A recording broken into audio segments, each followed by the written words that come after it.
चलिए, good morning all, welcome to learners academy. Good morning. Exercise number 3.6 part 2. What we did in part 1 was the introduction of such kind of equations which are of the form which you can see at your screens. किस type की हैं ये? The equations in which the variable part x, y or the combination of x and y comes in the denominator and not in the numerator, है ना। Numerator में हमको पसंद है, बट वो इक्वेशंस कहाँ दिखाई दे रही हैं? डिनोमिनेटर में। इनको कितनी भी मशक्कत कर लो, उसको एलसीएम ले लो, उधर पहुंचा दो, बट ये उस फॉर्म की नहीं बन पाएगी जिस फॉर्म की मुझे पसंद है। किस फॉर्म की मुझे पसंद है? फॉर्म बता देता हूं मैं। a1x plus b1y plus c1 equal to 0 and pair है तो दो होंगी, a2x plus b2y plus C2 equal to 0। इस फॉर्म की है मुझे पसंद, बट इनको, ये जितनी भी 6 इक्वेशंस, आपको 8 इक्वेशंस दिख रही हैं, अब कितनी मशक्कत कर लो, ये इस फॉर्म की डायरेक्टली नहीं बन सकती जब तक आप कुछ अजम्पशन ना करें। तो फिर हमने क्या किया? हमने अजम्पशन लेना शुरू किया। जो डिनोमिनेटर वाला पार्ट है उसका रेसिप्रोकल एक तीसरा और चौथा वेरिएबल मान लिया, है ना। जैसे कि इसमें 1/x को और इसमें 1/y को एक वेरिएबल मान लिया a एंड b। इसको ले लिया a और इसको ले लिया b। तो ये क्या हो गया? 1/2 तो अपनी जगह कांस्टेंट है ही सही, लेकिन 1/x a हो गया है, तो 1/2 a हो गया है, a न्यूमरेटर में पहुंच गया, और 1/3 b इक्वल टू RHS में नो चेंजेस। तो इस तरीके से क्या हुआ कि जो वेरिएबल पार्ट जो डिनोमिनेटर में था वो कहाँ चला गया? न्यूमरेटर में चला गया। ये अपन ने किया था लास्ट सेशन, राइट? ठीक है। और आपको होमवर्क दिया गया था जिसमें से मैक्सिमम लोग यही कह रहे हैं कि हमको आ गया। ठीक है, फिर भी जल्दी चलते फिरते फटाफट से डिस्कशन कर लेते हैं, फिर सीधा चलते हैं उस पर। मुझे बताओ, फोर्थ क्वेश्चन में क्या अजम्पशन किया था? अच्छा, x-1 को a लिया। ऐसे देख, स्क्रीन पे देख, x-1 को a ले लिया, तो फिर तो इसकी जगह a रखेगा तो a तो फिर भी अभी भी नीचे ही रहा। 1/x-1 को a लेगा। क्या लेगा? देखो, 1/x-1 इसमें भी है, इसमें भी है, और इधर 1/y-2 इसमें भी है और इसमें भी है। तो 1/x-1 को तो ले लो a एंड 1/y-2 को ले लीजिए b। तो 5 तो अपनी जगह कायम है। 1/x-1 को तुमने ले लिया a प्लस 1 अपनी जगह कायम है, और 1/y-2 को तुमने ले लिया b। b इंटू 1 b हो जाएगा इक्वल टू 2। ये इक्वेशन बनेगी तीसरी। और इसमें बताओ, 6 अपनी जगह कायम है, 1/x-1 को a ले लिया, माइनस साइन है बीच में, 3 अपनी जगह कायम है और 1/y-2 को तुमने b ले लिया इक्वल टू 1। तो ये इजी फॉर्म की बन जाएगी। आगे आपको सॉल्व करना आता है। लास्ट में डी सब्स्टिट्यूशन भी करना पड़ेगा। जो a की वैल्यू आएगी उसको ये पुटअप करेंगे, b की वैल्यू आएगी जिसको ये पुटअप करेंगे, फिर क्रॉस मल्टीप्लीकेशन करेंगे तो उससे x एंड y की वैल्यू आ जाएगी। ठीक है, ओके। क्वेश्चन नंबर 5 में हम क्या करेंगे? देखो, इसके नीचे एक्स वाई आ रहा है, तो हम क्या करेंगे? हम इसको अलग अलग करेंगे। ऑलवेज याद रखना कि अगर a plus B by C है तो उसको आप a by C plus b by C लिख सकते हो, बट इसका उल्टा है। इन केस इसका उल्टा है, c divided by a plus B है, तो इसको आप कभी भी c by a plus c by b नहीं लिख सकते। मैं डिनोमिनेटर स्प्लिट नहीं हो सकता, न्यूमरेटर जो है वो स्प्लिट हो सकता है।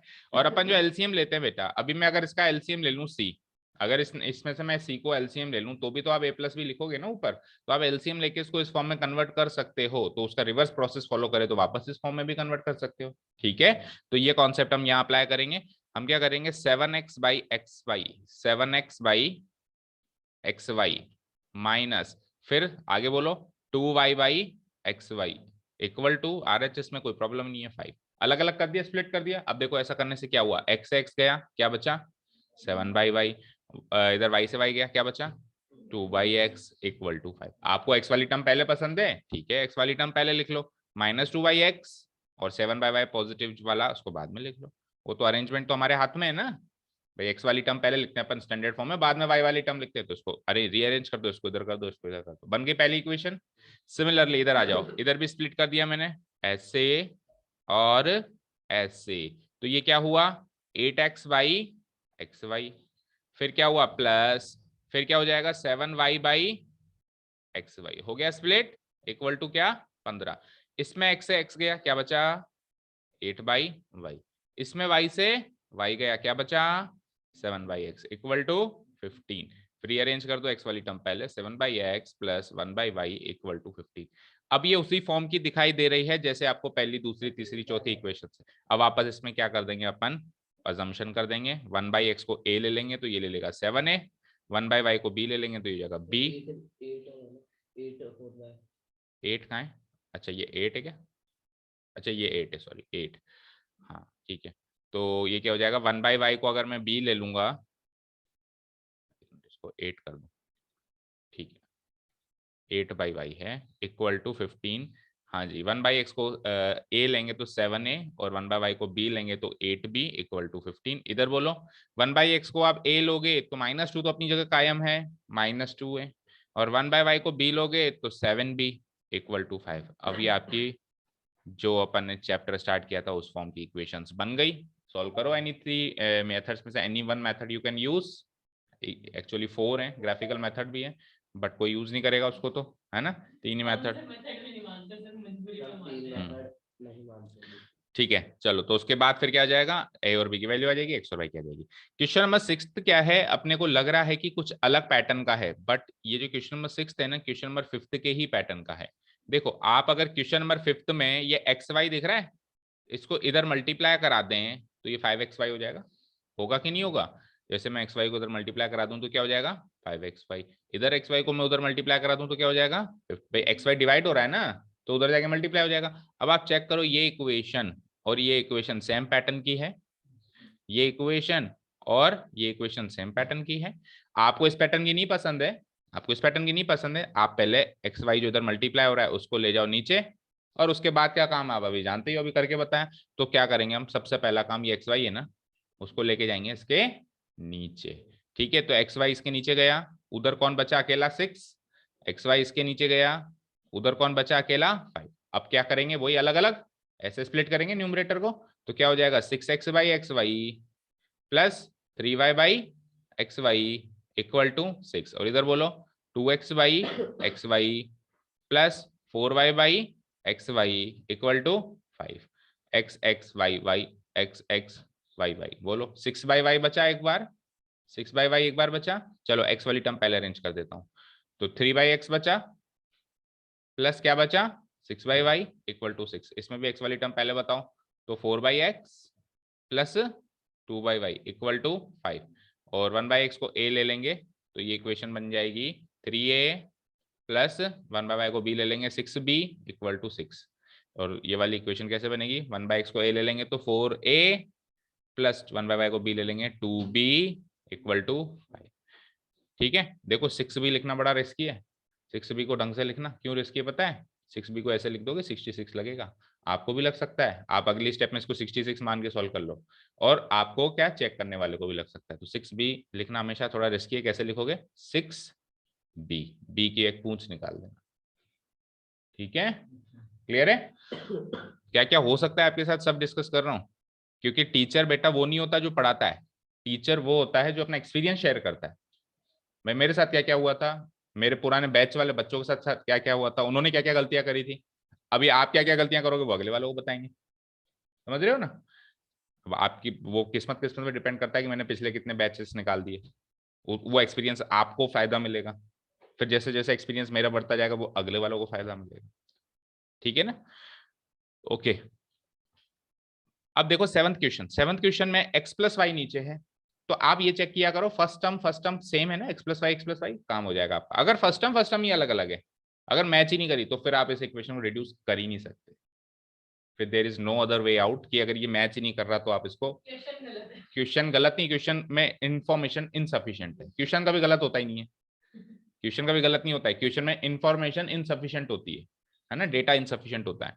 ठीक है, और इसमें भी देखो मैच कर रहा है नीचे, तो आप इसको रिड्यूस कर सकते हो, कैसे करेंगे, 1 अभी 10 है ना, देखो 10/x प्लस वाई को आप लिख सकते हो 10 इंटू 1/x प्लस वाई, लिख सकते हो, लिख सकते हो। तो ये 10 तो अपनी जगह कायम रहेगा, और 1 divide by X plus Y को मैं a ले लूंगा तो ये 10a हो जाएगा, 10a, तो करो उसको रिड्यूस, क्या हो जाएगा ये 10a plus similarly 1 divided by X minus Y, भाई ये इंटू 1 है, ऐसे मान लो ये भी इंटू 1 है, तो 1 divided by X plus Y और 1 divided by X minus, 1 divide by X minus Y को b मान लिया, तो 2b इक्वल टू 4, सिमिलरली ये भी इंटू वन, तो 1 divided by X plus Y को ले लिया a, तो 15a minus 1 divide by X minus Y को b ले लिया, तो 5b इक्वल टू -2। a और b सॉल्व हो जाएंगे ना इसमें। तो इसमें प्रॉब्लम क्या आएगी कि a और b सॉल्व होने के बाद a की वैल्यू, सपोज करो आपने, आपकी a की वैल्यू ऐसे मान लेते हैं, मान लो 2 आ गई और b की वैल्यू मान लो कि 3 आ गई फॉर एग्जाम्पल। तो पहले इससे जो 6 क्वेश्चंस थे उसमें तो क्या था, ए और बी की वैल्यू आती, उसका रेसिप्रोकल करते या थोड़ा बहुत कुछ करते, आंसर एक्स और वाई का आ रहा था। लेकिन इस बार इतनी आसानी से नहीं आएगा, फिर से इक्वेशंस बन जाएंगी। कैसे? ए की वैल्यू 2 है ना, आपने ए को क्या माना था, 1 divided by X plus Y. जैसे आप रखोगे ना 2 equal to 1 divided by X plus Y, और जैसे आपने बी की वैल्यू 3 आ गई और आपने बी को क्या माना था, 1 divided by X minus Y, और जब आप क्रॉस मल्टीप्लाई करेंगे ना इसको, तो again a pair of linear equation बन जाएगी। कैसे? 2 इंटू एक्स प्लस वाई यानी 2x plus 2y equal to 1 into 1 देखो एक नई इक्वेशन पैदा हो गई। और यहाँ पे भी 3 इंटू एक्स माइनस वाई यानी 3x minus 3y equal to 1। तो जो 7th और 8th क्वेश्चन है उसमें 2 बार लीनियर इक्वेशन सॉल्व करनी है आपको, 2 बार, पेयर 2 बार बनेगा, एक बार नहीं बनेगा, 2 बार बनेगा। अगेन इसको आपको किसी भी एक मेथड से सॉल्व करना है। ठीक है, ये का ये काम का कैसे होगा 8th में बताओ क्या अजम्पशन करेंगे मैच। अरे यार 1 डिवाइडेड बाय 3x, 1 को क्यों भूल जाता है तू हमेशा। 1 divided by 3x plus Y, और इधर भी इसको इंटू 1 लिख सकता हूं मैं, तो 1 divided by 3x plus Y, और इसको भी इंटू 1 लिख सकते हैं, तो 1 divided by 3x minus Y, और इसको भी इंटू 1 लिख सकते हैं, तो 1 डिवाइडेड बाय 3x माइनस। अब देखो बचा क्या, इधर एक 1 बचा, और 1 divided by 3x plus Y को क्या ले लिया आपने, a, तो 1 इंटू a प्लस इधर 1 बचा, 1 divided by 3x minus Y को b ले लिया, b इंटू 1 b, तो a plus B equal to 3/4। Next आ जाओ, वही सेम केस, लेकिन यहाँ पे उधर तो 1 ही बचा था, यहाँ पे 1/2 बचा है। देखो क्या बचा है, नीचे 2 भी बचा है, 1/2, और बगल वाला क्या है a, तो 1/2 a हो गया, वो क्या हो गया, वो 1/2 a माइनस, इधर भी देखो 1/2 बचा है, और बगल वाला कौन है b इक्वल टू -1/8। अब देखो इसमें आपको अगर डिनोमिनेटर नहीं गए, तो डिनोमिनेटर नहीं गए मान लेते हैं, लेकिन डिनोमिनेटर में वेरिएबल नहीं है ना, वेरिएबल तो नहीं है, इसको तो एलसीएम लेके भगा दोगे ना भाई। डिनोमिनेटर में एस लॉन्ग एज आपके पास कॉन्स्टेंट्स है, तो उसको तो आप भगाना जानते हो, शुरू से ही जानते हो। कैसे? एलसीएम ले लो, जैसे 2 2 8 का एलसीएम क्या होता है, 8 होता है, तो पूरी इक्वेशन को 8 से मल्टीप्लाई कर दें तो डिनोमिनेटर एलिमिनेट हो जाएगा। 1/2a को 8 से मल्टीप्लाई किया, 2 से 4 टाइम्स कट गया, 4a हो गया, माइनस इसको भी 8 से मल्टीप्लाई किया, 4 टाइम्स कट गया, क्या हो गया, 4b हो गया, इक्वल टू इसको भी 8 से मल्टीप्लाई किया, 8 से 8 कट के क्या हो गया, -1 गया डिनोमिनेटर। इधर 4 से मल्टीप्लाई कर देंगे पूरी इक्वेशन को, तो ये हो जाएगा 4a plus 4b equal to 3। बन गई इजी इक्वेशन, ये दो, आगे का काम आप जानते हैं। ठीक है, कोई डाउट नहीं है किसी को? फिर से मैंने सारा डिस्कशन कर लिया, हालांकि होमवर्क था, बट किसी को कोई प्रॉब्लम नहीं आनी चाहिए, ठीक है ना, किसी भी बच्चे को। चलते हैं इसके सेकेंड पार्ट पे। सेकेंड पार्ट में वही हर एक्सरसाइज की जो रीत रही है, पहले क्वेश्चंस बाद में वर्ड प्रॉब्लम्स, पहले क्वेश्चंस बाद में। अब क्या है, इसमें भी वर्ड प्रॉब्लम्स हैं। अब इसमें वर्ड प्रॉब्लम्स कैसी हैं, थोड़ी सी डिफिकल्ट है, मतलब कॉन्सेप्ट्स जो हैं वो ऐसे हैं जो हमने लास्ट क्लासेस में सीखे थे, और बहुत पहले सीखे थे। जैसे 7th 8th में आपने टाइम एंड वर्क ऐसे कॉन्सेप्ट किए होंगे, 7th 8th 6th 7th 8th में किए होंगे, बट क्या है वो उठ के उस टाइम तो कर लिए, लेकिन गैप हो गया तो फिर भूल गए, एंड मोर ओवर उस टाइम भी रट के ही किए थे, समझ के अगर उस टाइम से ही किए होते तो फिर दिक्कत नहीं होती, है ना।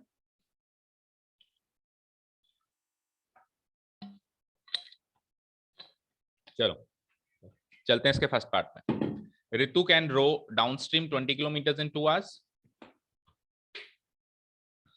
Ritu can row downstream 20 kilometers in 2 hours and upstream 4 kilometer in 2 hours. Find her speed of rowing in still water and speed of the current. पहले तो इस क्वेश्चन से पहले जो कॉन्सेप्ट है इसके behind, the concept behind this question, उसको समझते हैं। ठीक है, इस क्वेश्चन के बिहाइंड जो कॉन्सेप्ट है उसको कहते हैं बोट एंड स्ट्रीम। उस कॉन्सेप्ट का नाम क्या है, बोट एंड स्ट्रीम। ये कॉन्सेप्ट है अपने आप में पूरा, हिंदी में भी आता है, जिसको बोलते हैं नावधारा, नाव और धारा। स्ट्रीम मतलब धारा। बोट का मतलब हर कोई जानता है, कोई है जो बोट का मतलब नहीं जानता? ठीक है, स्ट्रीम का मतलब है यहाँ पे flow of water, flow of water जिसको अपन धारा कहते हैं, बहाव, पानी का बहाव। ठीक है, इस स्ट्रीम को कहीं कहीं करंट के नाम से भी कहेगा वो, बोट एंड करंट, राइट। ठीक है ना, इसको फ्लो के नाम से भी कह देगा। ठीक है, दोनों तीनों वर्ड्स आ जाएं तो एक ही बात है। ठीक है, अब सुनो, जब अपन पानी में बोट चला रहे हैं या बोट में अपन ट्रैवल कर रहे हैं, ठीक है, कभी किया किसने बोट में ट्रैवल? किया होगा यार, ऐसी बात नहीं है कि नहीं किया। कहीं ना कहीं मौका मिल ही जाता है, कहीं वीकेंड पे गए हो, कोई छुट्टी हॉलीडे हॉलीडे मना के गए हो, तो उसमें बोट में नहीं बैठे हो क्या? मैं थोड़ा कह रहा हूँ खुद चलाइए क्या, ऐसे नहीं कह रहा हूँ मैं खुद चलाइए क्या, मैं तो पूछ रहा हूँ ट्रैवल किया है क्या? कोई और चला रहा हो, आप बढ़िया मौजी खा रहे हो, ऐसा काम तो किया ही होगा ना। ठीक है, ओके चलो देखो, तो जब आप ट्रैवल करते हो, जब आप ट्रैवल करते हो, अभी एग्जांपल एक दूसरा लाइव एग्जांपल भी दूंगा जो आपने बहुत एक्सपीरियंस किया होगा, पहले इसका एग्जांपल ले लो। तो आप जब आप ट्रैवल करते हो तो सपोज करो ये है आपकी बोट, ठीक है, इस टाइप की आपकी बोट है, ठीक है, मान लो ये पानी। अब सपोज करो आपकी बोट की स्पीड है 10 किलोमीटर पर आवर की रफ्तार से आपकी बोट चल रही है, ठीक है, इस डायरेक्शन में, किस डायरेक्शन में, इस डायरेक्शन। और साथ में ये जो पानी है ना आपके बोट के नीचे, ये भी चल रहा है, क्योंकि ये भी फ्लो होता है, पानी स्टिल बहुत कम रहता है, जनरली ये फ्लो ही होता है। तो सपोज करो ये भी इस डायरेक्शन में चल रहा है, और ये चल रहा है साहब 4 किलोमीटर पर आवर की स्पीड से। तो आपकी बोट की नेट स्पीड समझते हो, अंतिम स्पीड, फाइनल स्पीड क्या होगी? 10 किलोमीटर प्रति घंटे की रफ्तार से तो आप वो चप्पू चला रहे हो, या सपोज करो मोटर बोट है तो मोटर चल रही है, जैसा भी है आपकी बोट की स्पीड है ये, ठीक है। 4 किलोमीटर प्रति घंटा पानी लेके चल रहा है अपने को, समझ रहे हो? अभी इस बोट की मैं मोटर बंद कर दूं, बिल्कुल बंद कर दूं, ऑफ कर दूं बोट को, तो भी वो बहती जाएगी, क्योंकि पानी तो चल ही रहा है ना, पानी तो चल ही रहा है, बहती बहती वो 4 किलोमीटर प्रति घंटे की रफ्तार से तो बोट वैसे ही चलनी है। कोई कहे सर बंद कर दो, क्यों पेट्रोल खर्च करते हो? जैसे नहीं ढलान से साइकिल चलाते हैं या एक्टिवा चलाते हैं तो एक्टिवा बंद कर देते हैं, वैसे भी ढलान से ऐसे ही जा रही है वो। समझ में आ गई बात? किया होगा ऐसे एक्टिविटी सब करते हैं। हाँ, ये देखो अवनी ने किया है, अवनी ने किया है। हाँ, मैंने क्या कहा, teacher is a person who shares everything, shares his experience, मैंने तो किया है वो, इसमें कुछ सभी करते हैं, ठीक है। हाँ तो वही बात है, तो 4 किलोमीटर प्रति घंटा की स्पीड से तो पानी चल रहा है, और आपकी बोट चल रही है 10 किलोमीटर, तो नेट स्पीड। हाँ, आप कभी ऋषिकेश गए हो? नहीं, अभी मैं रिसेंट जाके आया था ना, उसमें है ना बिल्डिंग बह जाए इतना पानी होता है। पहाड़ी इलाकों से जब पानी बहता है ना, गंगा नदी बहती है हिमालय से, उसकी स्पीड देखोगे ना आपको चक्कर आ जाएंगे। आप एक, मैं कहता हूँ उससे ज्यादा होती है, इस 10 किलोमीटर बोट की स्पीड से ज्यादा बहाव में वो पानी बहता है, इस स्पीड में बहता है वो पानी। रोहतांग में, बहुत सारी जगह इंडिया में, आप सबसे बेस्ट है ऋषिकेश, और वहां पे है ना वो भी होती है, क्या कहते हैं, क्या बोलते हैं उसको, अभी मैं करके भी आया था यार, ना ना ना वो तो अलग, rafting, very good, boat rafting. उसमें क्या है, आप खुद चलाते हो, 7-8 बंदे पानी चलाते हो, ऊपर पानी ऊपर आ रहा है, आप फ्लिप कर रहे हो बोट वगैरह, काफी एक्साइटिंग होता है वो, है ना। तो उसमें आप देखोगे कि असली क्या चीज होती है, पानी का power, what is the power of water. हाँ, हाँ चलो जब भी मौका मिले आप देखना। हाँ तो हम आते हैं मुद्दे पे।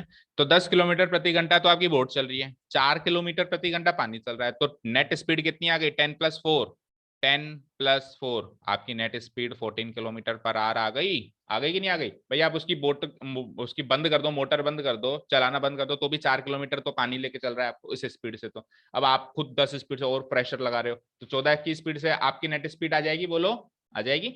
अच्छा, अगर अब दूसरा केस कंसीडर करो, उसको मैं डिलीट करता हूं।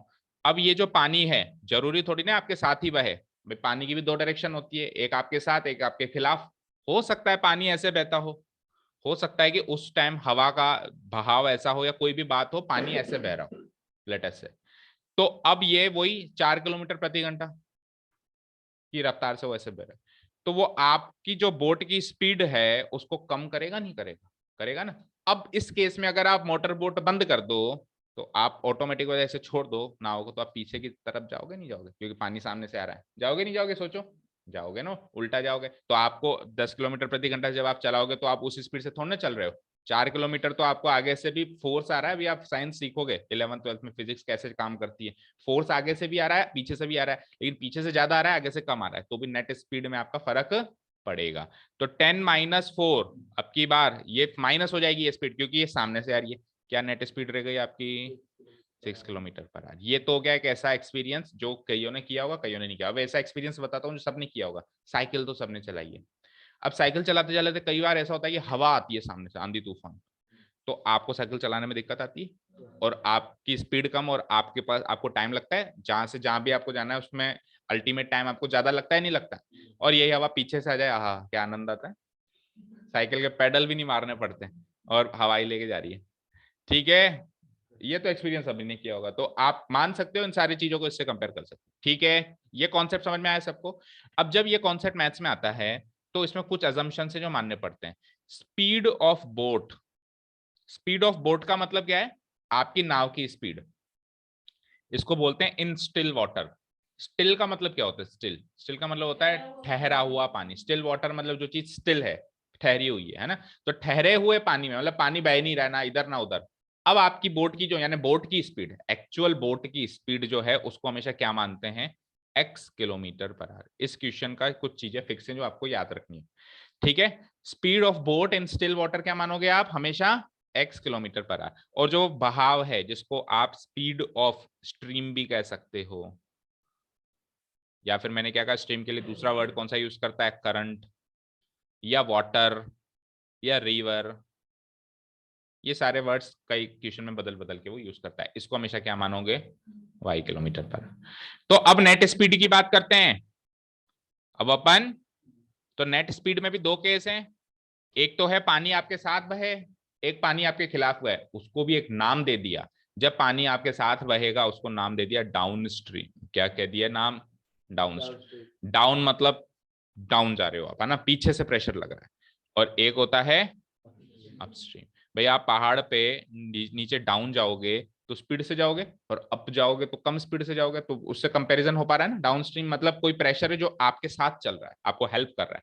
अपस्ट्रीम मतलब जो कोई प्रेशर है जो आपके खिलाफ चल रहा है। जब आप पहाड़ पे ऊपर चढ़ते हो तो आपको ज्यादा टाइम लगेगा, क्यों? क्योंकि ग्रेविटेशन फोर्स पीछे से खींच रहा है।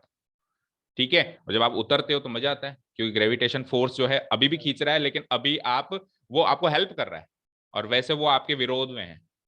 ठीक है, समझ में आ गई बात? Downstream upstream. तो डाउनस्ट्रीम के केस में जो नेट स्पीड आएगी, ध्यान से सुनिएगा, आपकी बोट की स्पीड तो जुड़ेगी जुड़ेगी, लेकिन डाउन है, दैट मींस वो आपको हेल्प कर रही है। किस, कौन हेल्प कर रही है? रिवर, करंट, स्ट्रीम, जो भी नाम दे दो, वो भी आपको हेल्प कर रही है, तो इसकी स्पीड भी जुड़ जाएगी। तो डाउनस्ट्रीम में हमेशा जो है नेट स्पीड क्या मानी जाती है? x plus Y kilometre per hour. और अपस्ट्रीम में आपकी स्पीड में से वो स्पीड क्या होती है? माइनस हो जाती है।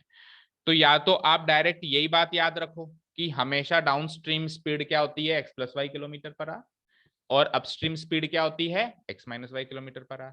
ठीक है, आप सीधे ये भी याद रखोगे तो भी क्वेश्चन सॉल्व हो जाएगा, क्योंकि हर क्वेश्चन में इसके, इस पैटर्न के हर एक क्वेश्चन में ये दोनों चीजें होंगी ही होंगी, कि डाउनस्ट्रीम स्पीड क्या होगी? x plus Y kilometre per hour, और अपस्ट्रीम स्पीड क्या होगी? x minus Y kilometre per hour. लेकिन जब आप इसको क्वेश्चन को सॉल्व करोगे बोर्ड में, तो आपको लिखना पड़ेगा लेट द स्पीड, मानते हमेशा यही है लेकिन फिर भी लिखना पड़ता है, let the speed of the boat in still water be this, and let the speed of stream current, जो भी वर्ड उसने यूज किया है, be Y kilometre per hour. Okay fine. अब चलते हैं क्वेश्चन पे। इसने क्या कहा? ऋतु जो है डाउन स्ट्रीम रो करती है। रो करने का मतलब होता है बोट चलाना। रो करने का मतलब क्या होता है? बोट चलाना। चप्पू से चलाते हैं ना, उसको कहते हैं रोइंग, रोइंग बोट। ठीक है, तो ऋतु जो है down stream, down stream word सुनते ही आपको क्या पता चला? कि पानी के साथ में चल रही है, वो पानी के साथ में चल रही है। तो 20 किलोमीटर चलती है, और कितने घंटे में चलती है? 2 घंटे में। तो देखो मैं दो केस बनाता हूं, यहाँ तो है ऋतु की डाउन स्ट्रीम केस, और यहां पर है उसका अपस्ट्रीम केस। अभी नेक्स्ट लाइन में वही दे रखा है उसने। तो डाउन स्ट्रीम के अंदर वो डिस्टेंस ट्रेवल कितना कर रही है? 20 किलोमीटर दिया हुआ है, 20 किलोमीटर कर रही है। और कितने घंटे में कर रही है? 2 घंटे में कर रही है। तो एवरीवन नोस कि स्पीड कैसे निकालते हैं? Distance divided by time. तो डिस्टेंस है 20 और टाइम है 2, यानी कि 10 किलोमीटर पर आवर स्पीड आ गई उसकी। अब चलते हैं अपस्ट्रीम में।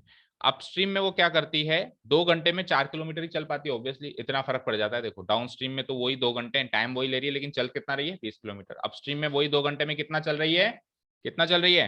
4 किलोमीटर चल पा रही है। तो अपस्ट्रीम में डिस्टेंस ट्रेवल्ड की उसने 4 किलोमीटर्स, टाइम उतना ही लिया, 2 आवर्स। ठीक है, और स्पीड क्या हो जाएगी? डिस्टेंस बाई टाइम वही सेम, 4/2, यानी कि 2। आप किसी जगह जाकर वापस आते हो ना, जब उसी रास्ते से, तब आप डाउनस्ट्रीम अपस्ट्रीम दोनों एक्सपीरियंस करते हो। जैसे आप पहाड़ पे गए, उसी रास्ते से वापस आए, तो एक बार तो आपको उस जर्नी में अपस्ट्रीम एक्सपीरियंस होगा, और एक बार अगर जाते टाइम अपस्ट्रीम एक्सपीरियंस हुआ है तो आते टाइम डाउनस्ट्रीम, और अगर जाते टाइम डाउनस्ट्रीम एक्सपीरियंस हुआ ऐसी कोई जगह है तो फिर आते टाइम अपस्ट्रीम। होगा नहीं होगा, जाके अगर आप वापस आ जाओ, समझ रहे हो। सपोज करो आप स्कूल जा रहे हो, आपका स्कूल ऐसे चढ़ाई पे, आप पैदल पैदल जा रहे हो, तो वापस आते टाइम मजा आएगा, और ढलान पे तो जाने में मजा आएगा, आने में हालत खराब होगी। तो उसी रास्ते से अगर जाकर वापस आए तो डाउनस्ट्रीम अपस्ट्रीम दोनों एक्सपीरियंस हो जाता है। अब कई बार क्वेश्चन पता है कैसे आता है, ट्रिक खेलता है वो। क्वेश्चन में वो कह देता है कि इस रास्ते में जाते टाइम ढलान है या आते टाइम ढलान में, कुछ एक बात कह देता है। अब कहता है कि सोनाक्षी जाकर वापस आई। अब आपको सोचना है जाने में डाउनस्ट्रीम था या आने में डाउनस्ट्रीम था, या जाने में अपस्ट्रीम था या आने में अपस्ट्रीम था। ऐसे क्वेश्चन भी आते हैं। ठीक है, उसी रास्ते से वापस आओगे तो एक बार डाउनस्ट्रीम और एक बार अपस्ट्रीम तो होगा ही होगा, वो आपको डिसाइड करना है। और उसमें भी अगर आपको नहीं समझ पाते हो तो क्वेश्चन में पता चल जाता है, जिसमें ज्यादा डिस्टेंस ट्रेवल करी ना वो तो डाउनस्ट्रीम है, जैसे अभी 20 किलोमीटर ट्रेवल करी। ठीक है, जिसमें कम डिस्टेंस ट्रेवल करी ना उसमें क्या हो जाएगा। अच्छा, डिस्टेंस बराबर है, ऑब्वियसली रास्ता बराबर है तो डिस्टेंस भी बराबर है, तो फिर टाइम में फर्क होगा। जिसमें कम टाइम लिया ना वो डाउनस्ट्रीम है। जैसे 20 किलोमीटर ही जाना है और 20 किलोमीटर ही आना है, तो 20 किलोमीटर ही गया लेकिन 2 घंटे में ही चला गया, लेकिन आते टाइम 20 किलोमीटर आने में 8 घंटे लग गए, तो ऑब्वियसली जिसमें कम टाइम लगा वो था डाउनस्ट्रीम, और जिसमें ज्यादा टाइम लगा वो है अपस्ट्रीम। ठीक है, अब सुनो बेटा, ये जो स्पीड है ना, ये स्पीड किसकी है। 3 तरह की स्पीड है मेरे पास, एक तो स्पीड ऑफ बोट, एक है स्पीड ऑफ रिवर या वाटर, और एक है मेरी नेट स्पीड। तो ये 10 किलोमीटर प्रति घंटा कौन सी स्पीड है इन तीनों में से, 1 2 और 3, इनमें से कौन सी स्पीड है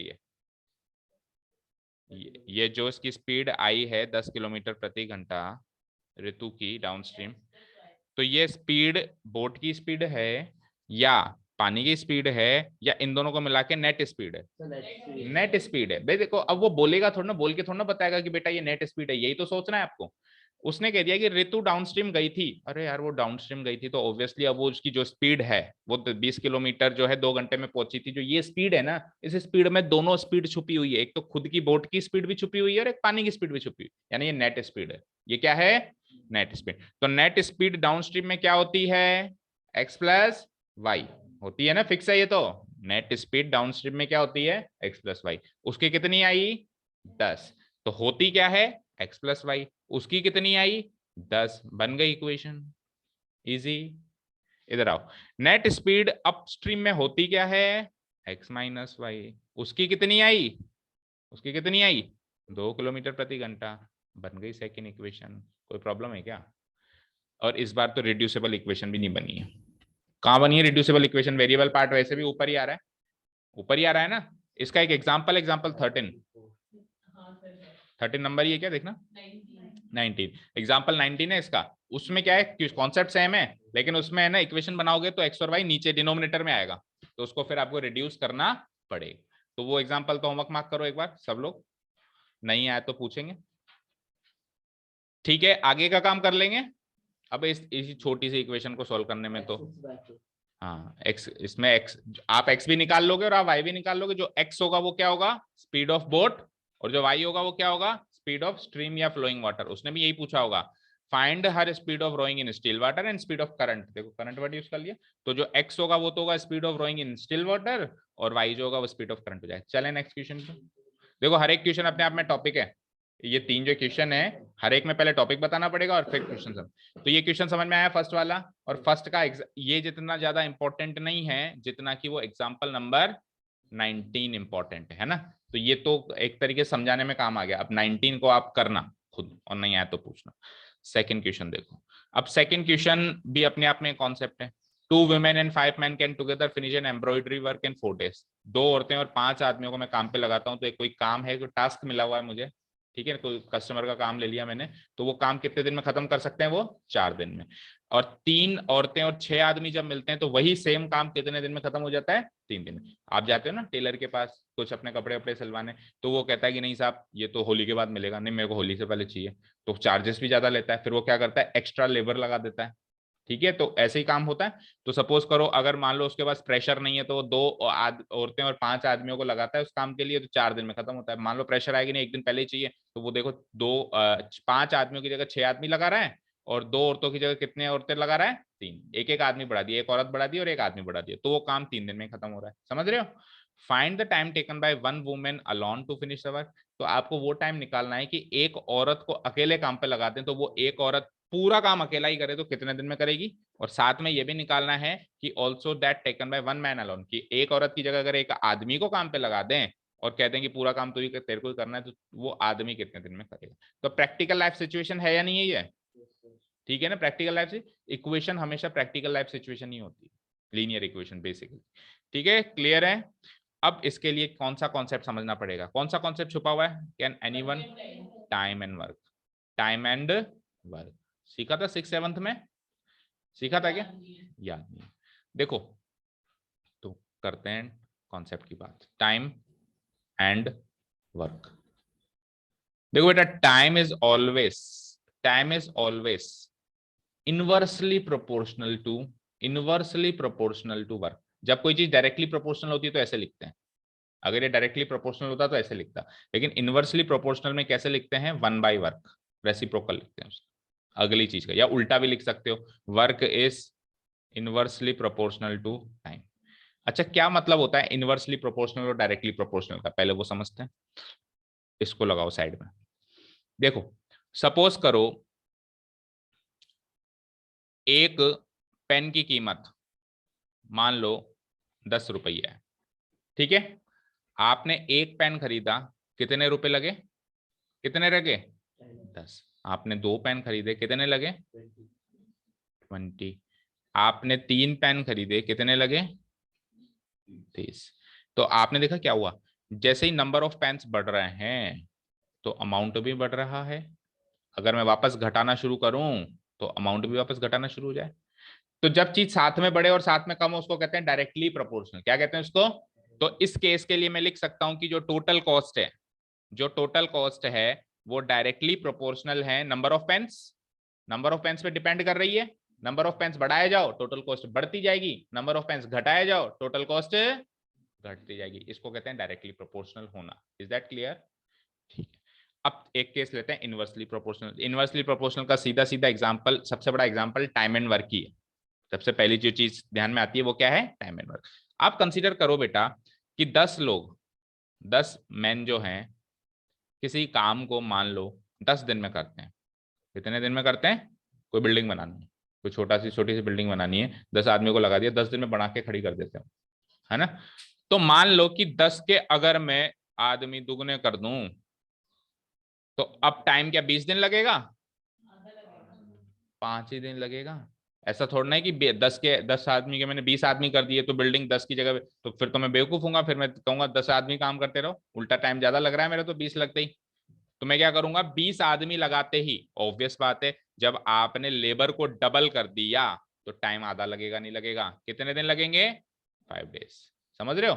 तो क्या हुआ, जैसे ही ये इसको कह सकते हो आप लेबर कह सकते हो कुछ भी कह दो, जैसे ही लेबर बढ़ी या वर्क हो सकता है, इसको आप वर्क कह सकते हो क्योंकि 10 आदमियों का वर्क है इधर और इधर 20 आदमियों का वर्क है। तो जैसे ही वर्क बढ़ा तो टाइम क्या हो गया, चेक करो, कम हो गया, 10 से 5 हो गया, और जैसे आप इसको घटा दोगे तो वो बढ़ जाएगा वापस, होगा ना, होगा। तो इस वाले केस को अपन क्या कहते हैं, जैसे ये वर्क है इनवर्सली प्रोपोर्शनल है टाइम के, तो टाइम नहीं लिखूंगा 1/टाइम लिखूंगा, क्या लिखूंगा, टाइम नहीं लिखूंगा, क्या लिखूंगा 1/टाइम। ये बात समझ में आई, सबको समझ में आई। अब ये सर इनवर्सली प्रोपोर्शनल वाला जो साइन है, इसको हटाते हैं तो क्या होता है, इससे इक्वेशन बनाते हैं तो क्या होता है, तो इसको इसकी जगह जैसे इक्वल टू का साइन लगता है ना, तो जो बाद वाला आरएचएस में है ना उसके साथ एक के नाम का कांस्टेंट मल्टीप्लाई हो जाता है, कोई भी कांस्टेंट, के तो एक भाई स्टैंडर्ड नोटेशन है, कांस्टेंट को के नाम से बोलते हैं।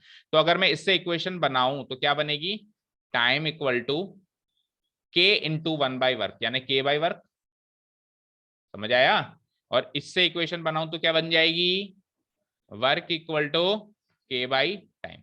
अच्छा इधर आ जाओ, अब इधर भी इनवर्सली प्रोपोर्शनल वाले साइन के आगे क्या लग जाता है, मतलब इसको अगर मैं इक्वल टू लगा दूं, देखो ध्यान से, अभी आप मैं प्रूव भी करके बताता हूं, इसको अगर मैं इक्वल टू लगा दूं तो नंबर ऑफ पेन्स जो है किसी के नाम के कांस्टेंट से मल्टीप्लाई हो जाएंगे, देखो हो भी रहे हैं, टोटल कॉस्ट जो है, इधर करके बताता हूं, टोटल कॉस्ट जो है, नंबर ऑफ पेन्स 1 हो रहा था, तो 1 को 10 से मल्टीप्लाई करके आंसर आ रहा है 10, आ रहा है, भाई नंबर ऑफ पेन्स तो है 1 इंटू के नाम का एक कांस्टेंट मल्टीप्लाई हो रहा है ना, देखो के नाम का कांस्टेंट इस एग्जांपल में 10 रुपया है, तो के 1 इंटू 10, टोटल कॉस्ट 10 आ रही है।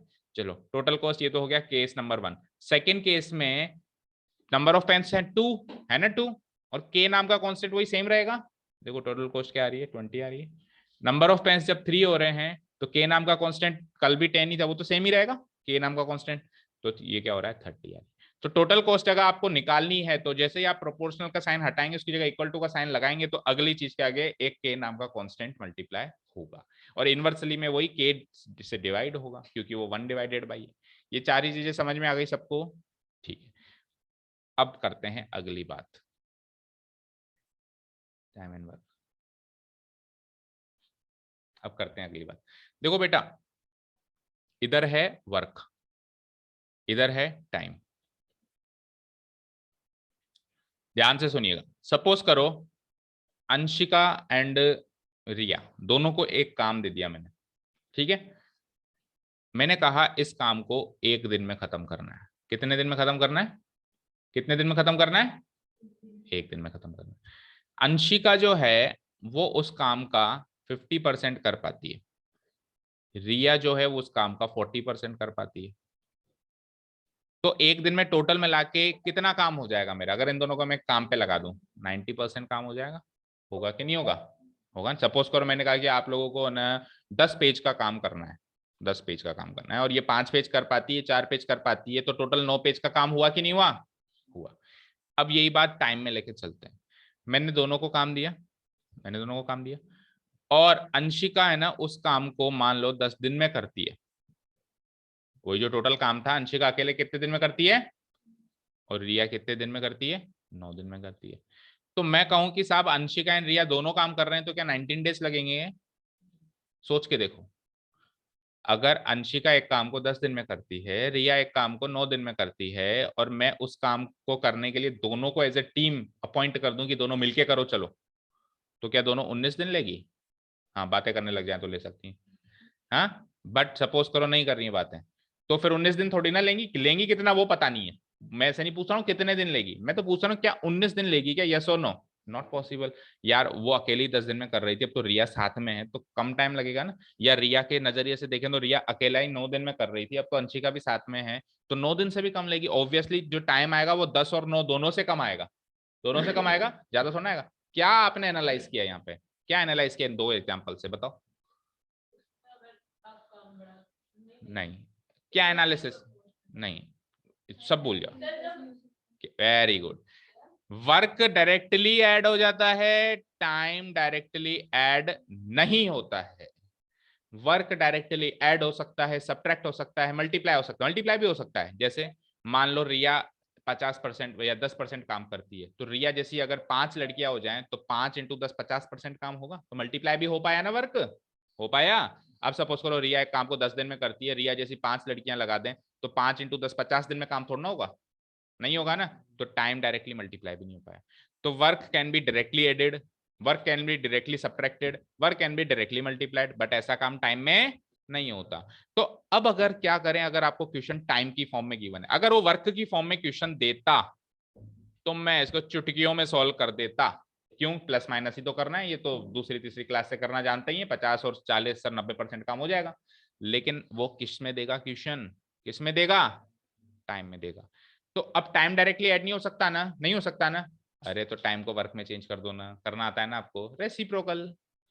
टाइम को किस में चेंज कर दो, अब वर्क डायरेक्टली ऐड होता है, कर देना, कर देना। कैसे, जैसे अंशिका एक काम को 10 दिन में करती है, चलो उस पर भी बात करेंगे कि सर टाइम को वर्क में कैसे चेंज करते हैं, ये तो समझ में आ गया कि टाइम को वर्क में चेंज करना है। अब इस मुद्दे पे बात करते हैं कि टाइम को वर्क में या वर्क को टाइम में चेंज कैसे करते हैं। हाँ, जिसको जाना है, जिसको जाना है जाओ, बाकी तो जा ही नहीं रहे, आप ही जा रहे हो केवल लड़ाई लड़ने, लड़ाई लड़ने जाओ।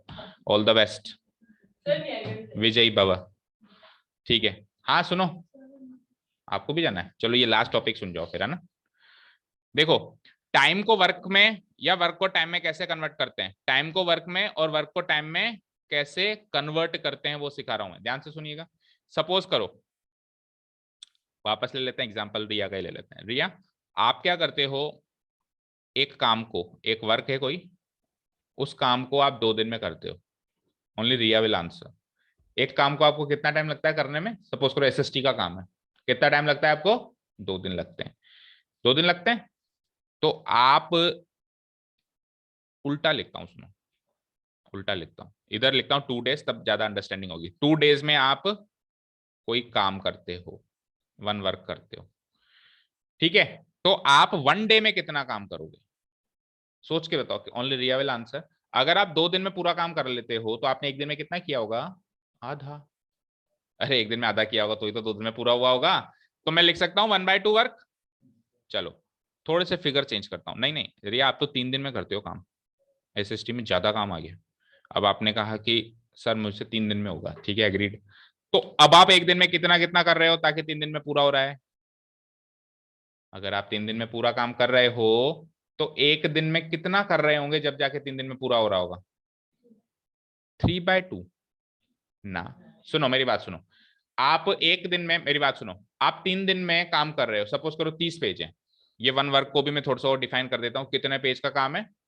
30, 1/4। वापस देखो, सपोज करो आप 30 पेज का काम कर रहे हो 3 दिन में, तो 1 दिन में कितने पेज का काम किया होगा आपने? 10 पेज। तो ये 10 पेज जो है 30 पेज का कितना पार्ट है? 1/3। कितना पार्ट है? 1/3। तो जब आप 3 दिन में पूरा काम कर पाते हो, दैट मीन्स आप 1 दिन में 1/3 काम कर पाते हो। यस और नो? अच्छा, इसी को 4 days कर दूं तो अब 1 दिन में 1/4 काम करोगे। अगर मैं इसी को 5 दिन कर दूं तो 1 दिन में 1/5 काम करोगे। दैट मीन्स क्या समझे? इस उदाहरण से आप क्या समझे कि जो टोटल टाइम होता है उससे 1 दिन का वर्क जब निकालते हैं तो टाइम का क्या कर देते हैं? क्या कर देते हैं? रेसिप्रोकल। देखो 2 का 1/2 हुआ, 3 का 1/3 हो रहा था, 4 का 1/4 हो रहा था, 5 का 1/5 हो रहा था, 6 का 1/5, ऐसे ही हो रहा है। समझ में ये बात क्लियर है? अब देखो, अब हमारा क्वेश्चन क्या है? 2 women and 5 men can do। हाँ आप तो जाओ, आप दोनों रुको बस, मतलब आप दोनों जाओ और बाकी आप लोगों को, फिर इस थर्ड क्वेश्चन में चाहे से आप भी चले जाना, टिंकल बेल वाले। अच्छा फोन भी चाहिए आपको? 1 मिनट रुको फिर, सेकेंड। ओके चलो रीड आउट करते हैं क्वेश्चंस। देखो 2 women and 5 men can together finish an embroidery work in how many days? 4 days। तो कितने औरतें लगी? 2 औरतें लगी। और कितने आदमी लगे? 5 आदमी लगे। कितने दिन में वर्क फिनिश हुआ? 4 दिन में। दूसरा केस है, अब की बार 3 औरतें और 6 आदमी लगे और वर्क कितने दिन में फिनिश हुआ? 3 दिन में, सॉरी। तो find the time taken bye 1 woman alone और 1 मैन अलोन, कि एक आदमी कितने दिन में करेगा पूरा काम, और एक औरत कितने दिन में करेगी पूरा काम, और एक आदमी कितने दिन में करेगा पूरा काम। ये आपसे पूछ लिया। अब देखना ध्यान से, इधर तो ले लेता हूं मैं वुमेन का, इधर तो ले लेता हूं मैं वुमेन का, पहले जिक्र वुमेन का हो रहा है इसलिए ले रहा हूं, और इधर मैं ले लेता हूं मैन का। जो पूछता है ना उसी को एक्स और वाई मानते हैं जनरली, आपने देखा है ट्रेंड यही चल रहा है। उसने क्या पूछा है कि एक औरत अकेली कितने दिन में करेगी, तो मैं मान लेता हूं एक औरत अकेली कितने दिन में करती है? x डेज में। टाइम है ना, ये टाइम है, this is time, time to complete the whole work, पूरा वर्क कितने दिन में करती है? x डेज में। एंड लेट अस से एक आदमी पूरा काम कितने दिन में करता है? 5 डेज। अब बस, अब अगर आप एक्स और वाई की वैल्यू निकाल दो तो आपका फाइनल आंसर यही है ना। तो आप कोशिश करना जो पूछे सीधे उसी को एक्स और वाई मानो, ठीक है? इसको भी मैं ब्लू से लिख देता हूँ, वाई डेज, ठीक है। अब सुनना ध्यान से, अभी अभी रिया आपने आंसर दिया था 1 डे वर्क का, 1 डे वर्क का, कि अगर आपको टोटल टाइम पता है, जैसे आपको टोटल टाइम पता था कि आप पूरा काम 2 दिन में करते हो, तो 1 दिन में कितना वर्क किया आपने? आपने किया 1/2, राइट? जब 3 दिन में करते थे तो कितना किया? 1/3। जब 4 दिन में करते थे तो कितना किया 1 दिन में? 1/4। तो आपने अगर x डेज में किया तो 1 दिन में कितना होगा? 1/x। अरे टाइम का रेसिप्रोकल, इतना वर्क आप 1 दिन में करते हो। इधर एक आदमी कितना करेगा? 1/1 वर्क वो 1 दिन में करेगा। ये 1 डे वर्क है, ये वर्क है, वर्क, ये क्या है? वर्क। टाइम से वर्क पे आ गया मैं, टाइम से किस पे आ गया? वर्क पे आ गया। क्यों आया? क्योंकि टाइम को तो ना तो मैं डायरेक्ट ऐड कर पाता, ना सब्ट्रैक्ट कर पाता, ना मल्टीप्लाई कर पाता, टाइम में पाबंदी है। अब आप वर्क में हो, वर्क को डायरेक्टली ऐड कर सकते हो, सब्ट्रैक्ट कर सकते हो, जो चाहो वो कर लो। बट अब वो क्या कह रहा है, वो क्या कह रहा है, ये तो एक औरत है। क्या है ये? एक औरत है। उसने क्या कहा, टीम ए में 2 वुमेन और 5 मैन है। टीम ए में कितनी विमेन है? ये लो टीम ए बना रहा हूं, ये तो अजम्पशन हो गए। अब आ जाओ टीम ए। टीम ए कितने औरतें हैं बोलो? 2 विमेन। कितने आदमी हैं बोलो? 5 आदमी। इसकी टीम। तो एक आदमी अगर 1/x वर्क करता है एक दिन में, तो सॉरी यहाँ पे वुमेन है ना, एक औरत अगर 1/x वर्क करती है एक दिन में, तो उसी एक दिन में 2 औरतें मिला के कितना काम करेंगी? उसका दुगना। भाई एक औरत इतना कर रही है ना, अब तो आप भाई वर्क में हो ना, वर्क को तो आप डायरेक्ट मल्टीप्लाई कर सकते हो ना। मान लो एक औरत 10 पेज का काम करती है, तो 2 औरतें 20 पेज का काम करती ना। तो अगर एक औरत 1/x वर्क कर रही है, एक दिन की बात हो रही है, तो उसी एक दिन में 2 औरतें मिलके 2/x वर्क कर लेंगी। अच्छा, आदमी कितने आपके पास? 5। एक आदमी एक दिन में 1/y वर्क करता है, तो 5 आदमी मिलके कितना वर्क कर लेंगे? 5/y। तो टोटल वर्क कितना हुआ? इतना हुआ। वर्क को तो डायरेक्टली ऐड कर सकते हो। और ये टोटल वर्क हो गया। ये क्या हो गया बेटा? टोटल वर्क हो गया। इसको सॉल्व करता हूं मैं, 2/x प्लस 5/y इक्वल। और बुक के हिसाब से टोटल वर्क कितना हुआ? तो बुक के हिसाब से टोटल टाइम गिवन है सर, तो टोटल टाइम का रेसिप्रोकल टोटल वर्क होगा? नहीं होगा। टोटल टाइम क्या है? 4 डेज। तो इसका मैं जस्ट रेसिप्रोकल कर दूं तो ये है टोटल वर्क। इक्वेशन बन गई 2/x plus 5/y equal, obviously reducible वाली बनेगी, एक्सरसाइज वही चल रही है। ठीक है, team B. Team B. Team B में कितने औरतें हैं? कितनी औरतें हैं टीम बी में? 3 विमेन है आपकी बार, और आदमी भी एक ज्यादा है, 6 मैन है। प्लस लगा देता हूं, ये टीम बी है। तो टीम बी में 3 औरतें। एक औरत 1/x वर्क करेगी एक दिन में, तो 3 औरतें कितना वर्क करेगी एक दिन में? 3/x वर्क करेगी, 3 गुना करेंगी, क्योंकि वर्क डायरेक्टली मल्टीप्लाई हो सकता है, टाइम नहीं हो सकता है। अच्छा, एक आदमी अगर 1/y वर्क करता है, तो 6 आदमी मिलकर कितना वर्क करेंगे? 6 गुना कर देंगे, 6/y वर्क। और टोटल वर्क हो गया ये दोनों मिला के। और बुक के हिसाब से टोटल वर्क क्या है सर? बुक के हिसाब से टोटल वर्क नहीं है, टोटल टाइम है 3 डेज। तो टोटल टाइम का रेसिप्रोकल करते हैं तो टोटल वर्क आएगा, तो 3 डेज का क्या हो जाएगा? 1/3। तो ये 2 इक्वेशन बन चुकी है, 2/x plus 5/y equal to 1/4 and 3/x plus 6/y equal to 1/3। इसमें वही अजम्पशन लेना पड़ेगा, 1/x को a ले लूंगा तो इक्वेशन क्या बन जाएगी? 2a, और 1/y को b ले लूंगा तो 5/b नहीं sorry 5b equal to 1/4। And second equation बोलो, 3/x में से 1/x का 3a plus 6b equal to 1/3। इस पूरी इक्वेशन को 4 से मल्टीप्लाई कर दो, तो 4 2 जा 8a, 4 5 जा 20b एंड 1/4 इंटू 4 1। ये हो गई आपकी सिंपलेस्ट फॉर्म जो आपको पसंद है। इसमें 3 से मल्टीप्लाई कर दो तो 3 3 जा 9a, 3 6 जा 18b इक्वल टू 1/3 इंटू 3, 3 से 3 कट के 1। ये 2 इक्वेशन बन गई। इसमें से a और b की वैल्यू निकालो। a का रेसिप्रोकल करोगे क्या मिलेगा? x, क्योंकि a बराबर 1/x है ना, और b बराबर 1/y। a और b की जो भी वैल्यू आएगी उसका रेसिप्रोकल करते हैं x और y मिल जाएगा। वही आपको चाहिए था, वही आपको चाहिए था। इजी। अब क्वेश्चन देखते ही शुरू हो जाना। अब ये तो कॉन्सेप्ट समझ गए ना आप? क्वेश्चन देख के कैसे शुरू होंगे? पहली इक्वेशन, पहली इंफॉर्मेशन पढ़ी, देखो देखो देखो, पहली इंफॉर्मेशन पढ़ी, पढ़ी ना। 2 का रेसिप्रोकल 2 भाई 2 के साथ x भी तो जोड़ो, है ना। तो 2/x प्लस 5 के आगे y का रेसिप्रोकल इक्वल टू टोटल, सीधे ही उठा के करोगे ना अब तो। चलो इधर आओ, 3 के आगे x का रेसिप्रोकल। अच्छा ये देख लेना, वुमेन से वुमेन, तो वुमेन को x माना है तो फिर वुमेन में ही x चलेगी, अगली में भी, उल्टा मत कर देना। ठीक है, तो 2 वुमेन था, अब 3 विमेन है, तो 3/x, 6 मैन था 6/y टोटल। अब तो सीधे ही करोगे। ठीक है, यही क्वेश्चन पानी की टंकी में भी आ सकता है कि पानी की टंकी कितने घंटे में भरेगी, तो उसमें भी आप इस तरीके से रेसिप्रोकल कर सकते। समझ आया? ठीक है, अब कौन कौन जा रहा है सेकंड शिफ्ट में? आप भी जा रहे हो? टिंकल वेल वाले कौन बचा फिर? केवल दिव्यांग। तो तीसरे क्वेश्चन को आप लोग वीडियो में देखेंगे। Is this clear? क्योंकि तीसरा क्वेश्चन जो है ना स्पीड डिस्टेंस वाला, वो आप पहले भी कर चुके हो, तीसरी चौथी बार आ रहा है ये। ठीक है ना, तो there must not be the problem to understand, आपको समझ में आ जाएगा। ठीक है, स्कूल से आते वीडियो देख लोगे, और इन केस ना समझ में आया तो पूछ लेना। ठीक है रिया, अंशिका, ओके। हाँ वीडियो देख लेना आप भी, लेकिन है ना पूछ लेना। अच्छा आप भी स्कूल जा रहे हो? अच्छा इनके साथ जाओगे, ओके। चलो भाई दिव्यांग, अब हम दोनों अकेले हैं, बाकी सब लोग वीडियो से देखेंगे। कोई दिक्कत नहीं। हाँ देखो थर्ड क्वेश्चन क्या है, तो अब सारे क्वेश्चन आपसे होंगे, अकेले आप ही हो मेरे से। Roohi travels 300 kilometre to her home partly by train partly by bus. क्या मतलब हुआ इसका, मतलब बताओ। रूही 300 किलोमीटर उसके घर को जाती है, 300 किलोमीटर उसका घर दूर है, जाती है वो 300 किलोमीटर ट्रेवल करके। Partly by train partly by बस का मतलब क्या होता है? तो मतलब आधा तो बस से जाती है और आधा ट्रेन से जाती है।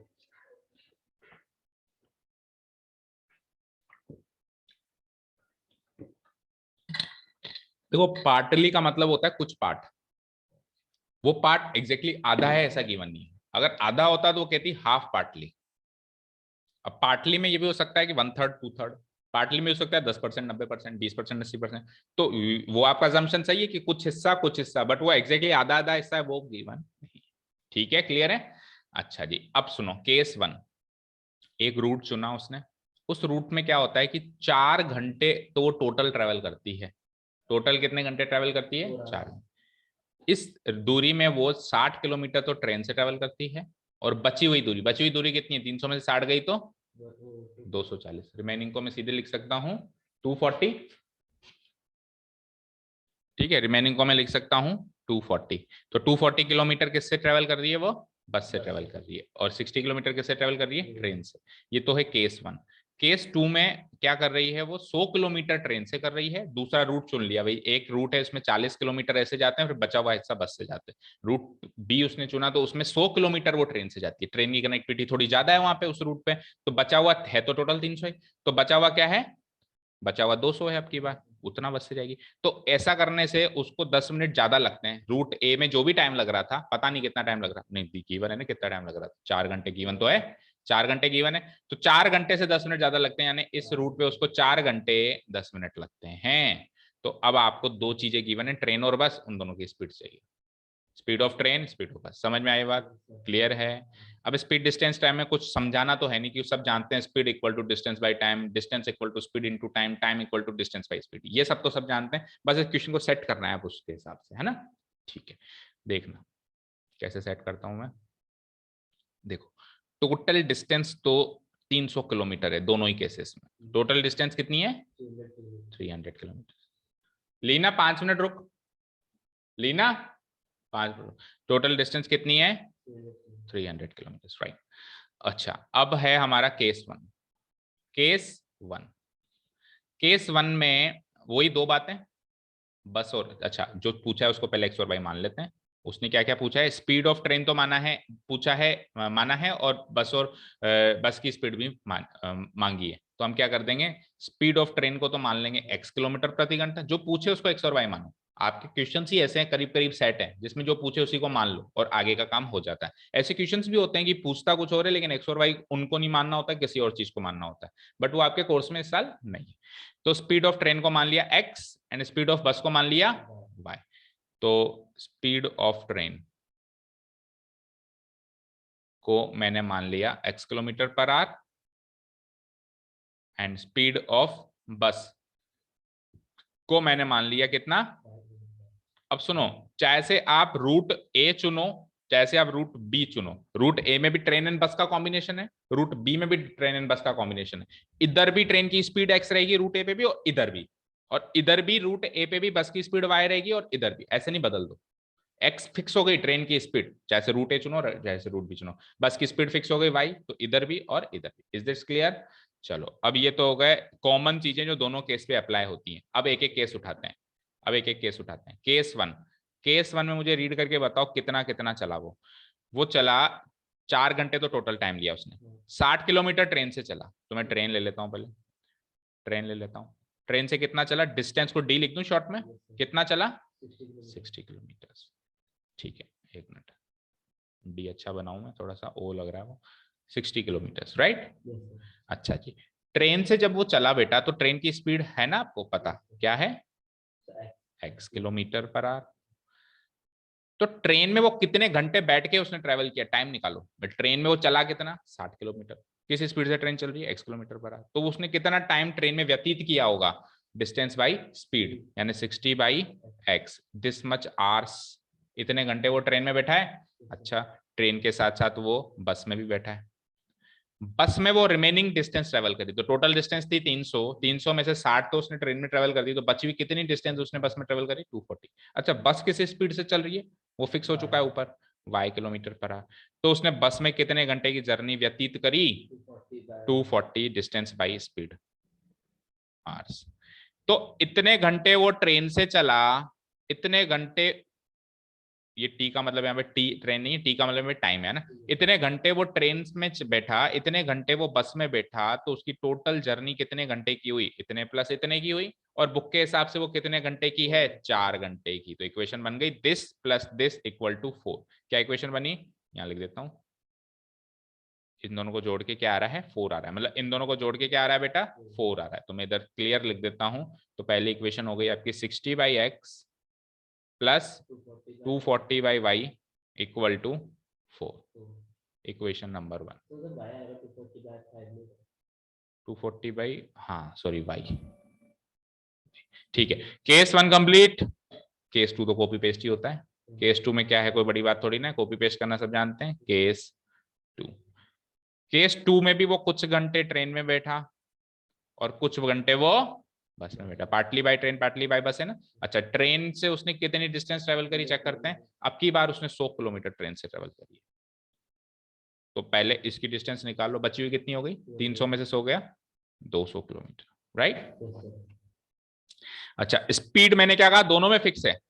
उधर अगर एक्स थी तो ट्रेन की स्पीड इस रूट में भी एक्स ही रहेगी, वही सेम ही ट्रेन है, बस रूट बदल रही है ना। और बस भी सेम ही है, y kilometre per our, right. तो अब की बार सेम वही चीज, टाइम निकाल लो दोनों का। डिस्टेंस बाई स्पीड क्या आया? 100/x आवर्स, और इधर 200/y आवर्स। और टोटल टाइम इस जर्नी में 300 किलोमीटर ट्रेवल करने में उसको कितना लगा? इन दोनों को जोड़ दो, 3 घंटे मान लो यहाँ लगते, 2 घंटे यहाँ लगते, तो टोटल 5 घंटे लगते। इक्वल टू, इस बार टोटल टाइम कितना है? 4 घंटे में 10 मिनट और ज्यादा है, तो मैं क्या लिख दूंगा? 4 घंटे 10 मिनट।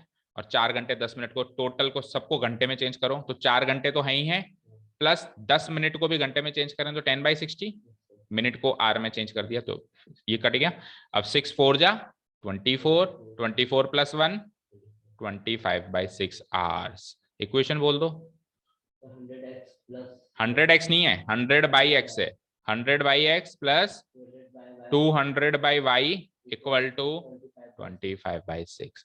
अब ऑब्वियसली रिड्यूस तो करना ही पड़ेगा, 1/x को और 1/y को कुछ कुछ मानना पड़ेगा। तो जब मैं 1/x को a ले लूं तो ये क्या हो जाएगा? 60a, और ये क्या हो जाएगा?